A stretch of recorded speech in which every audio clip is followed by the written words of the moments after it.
Ering kirib kelyaptimi, o'rningdan tur. Butun atrof, hamma joy bilishi kerak qanchalik sen uni hurmat qilishingni. Nima ishing bo'lsa ham yig'ishtir, eringga qara. Choyni qilib qo'yib o'zingiz spalniyaga kirib yotish emas, qizlar mumkin emas buni qilish. Erkakning qani pozitsiyasi?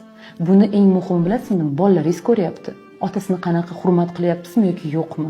Erkakning roli yo'q bo'lgan uyda ayol o'zi aybdor bo'ladi. Mana shunaqa vaziyatda bolalar, o'g'illar onasi bilan ishni bitiradigan bo'ladi. Dadam hurmat, ehtirom yo'q. Uni kamsitib, kamchiligini bolalarga aytib, adang bu ishlading, qo'ldan bir ish kelmaydi-de, gapiraverasiz-ku, mana bolalaringizga shu narsani. Dadang, adang. Na o'g'ilda, na qizda dadasi haqida bir ideal, dadam zo'r, dadam mamnaqa odam degan tushuncha qolmaydi va bunga siz sababchisiz. Qo'llab-quvvatlash kerak. O'shanda hammasi yaxshi bo'ladi. Shuning uchun ayollar, iltimos, eringizni rolini, o'rnini biling, hurmat qiling. O'zingizga hech qachon u haqida yomon gapirishga ruxsat bermang. Shu bilan siz yashayapsizmi bugun? Demak, bu sizning tanlovingiz.